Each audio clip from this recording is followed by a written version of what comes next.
अस्सलाम वालेकुम नाजरीन, मैं जावेद आलम स्वागत है आप तमाम दोस्तों का AIMIM न्यूज़ चैनल पर। असदुद्दीन अवैसी साहब का बिहार में सियासी धमाका, इस लोकसभा सीट से उतारा हिंदू उम्मीदवार, जानिए किसकी बढ़ाई टेंशन।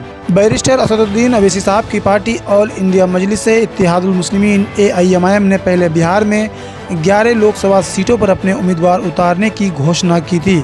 कुछ लोगों का कहना है कि गठबंधन को नुकसान पहुँचाएगा, लेकिन अब जब पार्टी ने महत्वपूर्ण लोकसभा क्षेत्र से अपने पहले हिंदू दलित उम्मीदवार की घोषणा कर दी तो इसके अलग ही सियासी मायने निकाले जा रहे हैं। आइए जानते हैं कि कौन है वो हिंदू उम्मीदवार जो असदुद्दीन अवैसी साहब के पार्टी से मैदान में उतरे हैं। लोकसभा चुनाव की घोषणा होते ही बिहार में राजनीतिक पार्टी अब अपने उम्मीदवार मैदान में उतारने लगे हैं। इस क्रम में पहले फेज के इलेक्शन के लिए गया संसदीय क्षेत्र में असदुद्दीन अवैसी साहब की पार्टी ऑल इंडिया मजलिस-ए-इत्तेहादुल मुस्लिमीन यानी AIMIM के द्वारा पहले प्रत्याशी की घोषणा कर दी है। खास बात यह है कि मुसलमानों की पार्टी कही जाने वाली असदुद्दीन अवैसी साहब की पार्टी ने यहां से एक हिंदू कैंडिडेट घोषित किया है।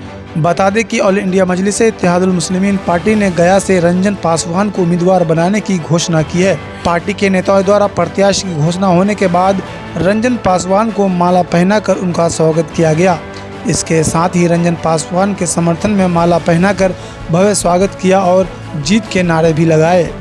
ऑल इंडिया मजलिस-ए-इत्तेहादुल मुस्लिमीन के मगध प्रभारी मतलूब खान ने संसदीय क्षेत्र के घोषित उम्मीदवार ने संयुक्त रूप से प्रेस वार्ता का आयोजन किया और उम्मीदवार उतारे जाने की घोषणा की। गया में आयोजित प्रेस वार्ता के दौरान पार्टी के प्रभारी ने बताया कि गया संसदीय क्षेत्र से पार्टी ने रंजन पासवान ने घोषित किया है कि रंजन पासवान गया लोकसभा से उम्मीदवार के रूप में चुनाव लड़ेंगे। वहीं उन्होंने पार्टी का उद्देश्य भी बताया। उन्होंने कहा कि पार्टी इस क्षेत्र के लिए लोकसभा चुनाव में पहली बार आई है। उनका उद्देश्य है कि ज़्यादा लोगों को जोड़ेंगे और उनकी समस्याओं की लड़ाई लड़ने का काम करेंगे। वहीं सांसद उम्मीदवार रंजन पासवान ने कहा कि जो भी गया की समस्या है उसे उठाने और समस्याओं का हल निकालने के लिए पूरे तन मन धन से काम करेंगे।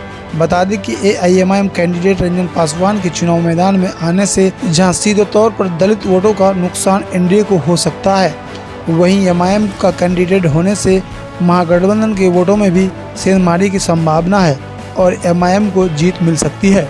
तो दोस्तों, ताज़ा तरीन खबरों के लिए AIMIM न्यूज़ चैनल को सब्सक्राइब करें, वीडियो को लाइक शेयर ज़रूर करें और कमेंट बॉक्स में आप अपनी राय ज़रूर दें। असदुद्दीन अवैसी साहब का बिहार में सियासी धमाका, इस लोकसभा सीट से उतारा हिंदू उम्मीदवार, जानिए किसकी बढ़ाई टेंशन। बैरिस्टर असदुद्दीन अवैसी साहब की पार्टी ऑल इंडिया मजलिस-ए-इत्तेहादुल मुस्लिमीन AIMIM ने पहले बिहार में 11 लोकसभा सीटों पर अपने उम्मीदवार उतारने की घोषणा की थी।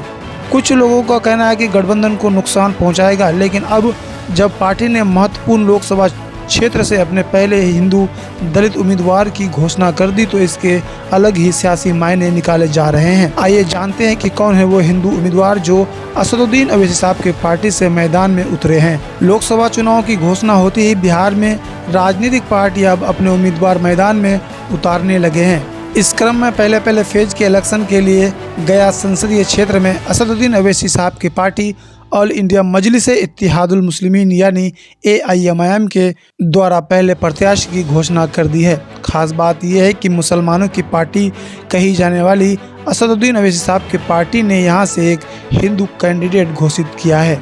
बता दें कि ऑल इंडिया मजलिस-ए-इत्तेहादुल मुस्लिमीन पार्टी ने गया से रंजन पासवान को उम्मीदवार बनाने की घोषणा की है।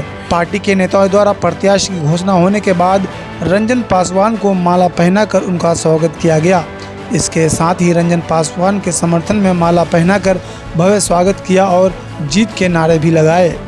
ऑल इंडिया मजलिस-ए-इत्तेहादुल मुस्लिमीन के मगध प्रभारी मतलूब खान ने संसदीय क्षेत्र के घोषित उम्मीदवार ने संयुक्त रूप से प्रेस वार्ता का आयोजन किया और उम्मीदवार उतारे जाने की घोषणा की। गया में आयोजित प्रेस वार्ता के दौरान पार्टी के प्रभारी ने बताया कि गया संसदीय क्षेत्र से पार्टी ने रंजन पासवान ने घोषित किया है कि रंजन पासवान गया लोकसभा से उम्मीदवार के रूप में चुनाव लड़ेंगे। वहीं उन्होंने पार्टी का उद्देश्य भी बताया। उन्होंने कहा कि पार्टी इस क्षेत्र के लिए लोकसभा चुनाव में पहली बार आई है। उनका उद्देश्य है कि ज़्यादा लोगों को जोड़ेंगे और उनकी समस्याओं की लड़ाई लड़ने का काम करेंगे। वहीं सांसद उम्मीदवार रंजन पासवान ने कहा कि जो भी गया की समस्या है उसे उठाने और समस्याओं का हल निकालने के लिए पूरे तन मन धन से काम करेंगे। बता दें कि AIMIM कैंडिडेट रंजन पासवान के चुनाव मैदान में आने से जहां सीधे तौर पर दलित वोटों का नुकसान एनडीए को हो सकता है, वहीं MIM का कैंडिडेट होने से महागठबंधन के वोटों में भी सेंधमारी की संभावना है और MIM को जीत मिल सकती है। तो दोस्तों, ताज़ा तरीन खबरों के लिए AIMIM न्यूज़ चैनल को सब्सक्राइब करें, वीडियो को लाइक शेयर ज़रूर करें और कमेंट बॉक्स में आप अपनी राय ज़रूर दें।